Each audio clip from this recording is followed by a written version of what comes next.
নমস্কার, কেমন আছো তোমরা সবাই? আশা করছি তোমরা সবাই খুব ভালো আছো, সুস্থ আছো। আর আমি নিজেরটা আর বলছি না আমি কেমন আছি, কারণ তোমরা সবই জানো আমি যে কেমন থাকতে পারি। যারা আমার লং ভিডিওটা দেখেছো তারা নিশ্চয়ই বুঝতে পারবে আমার পরিস্থিতিটা। তো এখনও পর্যন্ত আমার ব্লিডিং স্টপ হয়নি। এর আগের ভিডিওতে তোমরা দেখেছো যে এখনও মানে ব্লিডিং চলছে। তো আজ প্রায় 7 থেকে 8 দিন হয়ে গেল, মানে মঙ্গলবার থেকে শুরু হয়েছিল ওটা। তখন মঙ্গলবার দিন 29 এপ্রিল ছিল, আজকে 5 তারিখ হয়ে গেছে। তো এখনও কন্টিনিউ এটা আমার হচ্ছে, তবে পরিমাণটা আগের থেকে একটু কমেছে আমাকে, কারণ ইঞ্জেকশন ওষুধ সমস্ত কিছু ডাক্তার দিয়েছে। আমার যেদিন থেকে ব্লিডিং শুরু হয়েছে তারপরের দিনই আমি হসপিটাল গেছি, হসপিটাল বলতে প্রাইভেটে গেছি। গিয়ে সঙ্গে সঙ্গে আমাকে আলট্রাসোনোগ্রাফি করে আর্লি প্রেগনেন্সি। তো ওখানে সেভাবে এখনও তো আমার বেশি দিন হয়নি, মানে 5 উইকস 5 ডেজ এরকম কিছু হয়েছে সময়। তো তার জন্য উনি বললেন যে আরও 2 সপ্তাহ পরে আবার একটা আলট্রাসোনোগ্রাফি করবে। তো আমি ভীষণ ভয় পাচ্ছিলাম, আমার হাজব্যান্ডও ভীষণ ভয় পাচ্ছিল। তো জিজ্ঞাসা করলাম যে কোনো রিস্ক আছে কি না বা কোনো ক্রিটিক্যাল কন্ডিশন কি না। তো উনি সেভাবে কিছু বললেন না, বললেন যে ওষুধ দিচ্ছি ব্লিডিংটা স্টপ করানোর জন্য, ইঞ্জেকশন দিচ্ছি, আশা রাখছি সব ঠিক হয়ে যাবে। আর যদি বেশি কিছু সমস্যা হয় বা অত্যাধিক পেটের যন্ত্রণা বা খুব বেশি ফ্লোটা মানে ব্লিডিংটা যদি খুব বেশি হয় পিরিয়ডসের মতো, তাহলে অবশ্যই সঙ্গে সঙ্গে হসপিটালে আসতে হবে তোমাকে। আর না হলে একেবারেই ট্রাভেল করবে না, বেড রেস্ট। বেড রেস্ট বলতে আমি তো এখানে একা, আমার কাছে কেউ নেই, আমি তো ব্যাঙ্গালোরে আছি। তো এখানে আমি আর আমার হাজব্যান্ড, তো এই এখন আমার হাজব্যান্ড কাজে চলে গেছে। তো ভিডিওটা আমি এই জন্য এখন বসেই করছি, মানে এবার টুকটাক সংসারের কাজ তো আমাকে করতেই হবে। রান্না বাড়া, ঘরের যে টুকটাক কাজগুলো সেগুলো তো আমাকে করতেই হচ্ছে। তবে আমার হাজব্যান্ড যথেষ্ট আমাকে হেল্প করছে। তো উনি আমাকে বললেন রেস্টে থাকো, অসুবিধা হবে না, আস্তে আস্তে ঠিক হবে। তো সেই মঙ্গলবার থেকে শুরু হয়েছিল, আজ সোমবার, এখনও পর্যন্ত আমার ব্লিডিং চলছে, মানে অল্প অল্প অল্প অল্প চলছে। তো রবিবার দিন তো, রবিবার না শনিবার দিন তো আমি ভীষণ কাঁদছিলাম। আমার আমার কান্না দেখে আমার হাজব্যান্ডও কেঁদে ফেলে। তো ও দেখছি ভীষণ ভেঙে পড়ছে।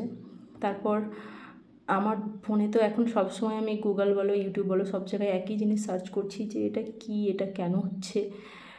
কেউ কেউ পজিটিভ বলছে, ন্যাচারাল এটা হয়ে থাকে, কেউ কেউ এটাকে ভয়ের কারণ বলছে, বা মানে আমি বলতে চাইছি না এখন মুখেতে এই কথাটা উচ্চারণ করতে চাইছি না, মানে সেই সব দিকে বলছে। এর জন্য আর তোমাদেরকেও বলবো তোমরা একটু আমাকে আশীর্বাদ করো বা আমাকে মানে আমার জন্য প্রার্থনা করো যেন সব কিছু ঠিক থাকে। আমি যেন 14 তারিখে হাসি মুখে আবার ভিডিও করে বলতে পারি যে সব কিছু ঠিক আছে।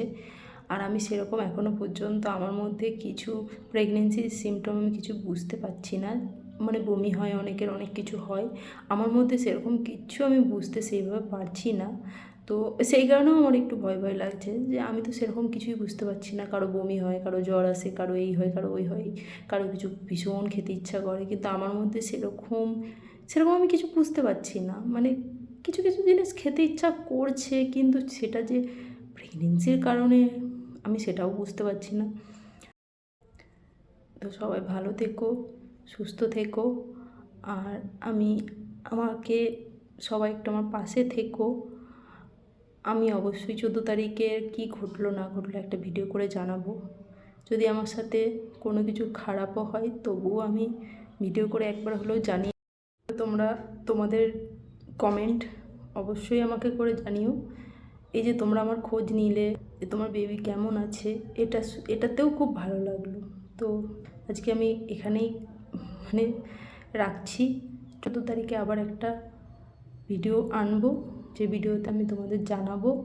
তার আগে মানে ভালো লাগছে না আর ভিডিও করতে, দেখতেই পাচ্ছ ভিডিও করছি না।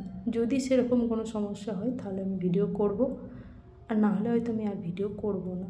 আমার ভালো লাগছে না, একবারেই ভালো লাগছে না। কিন্তু এখানটা মানে মন ভালো করার জন্য মাঝে মাঝে একটা দুটো ভিডিও করেছি, তাও সেরকমভাবে নয়। ঘরে যেমনভাবে আছি দেখতে পাচ্ছ, আমি এখন চুল আঁচড়াইনি, এইসব শ্যাম্পু করলাম, স্নান করলাম, তো সেইভাবেই আছি। তো সবাই একটু পাশে থেকো, তোমাদের কমেন্টসগুলো অবশ্যই করো, জানিও যে আমার এখন কী করা উচিত, কী করা উচিত নয়। আমার পাশে থেকো।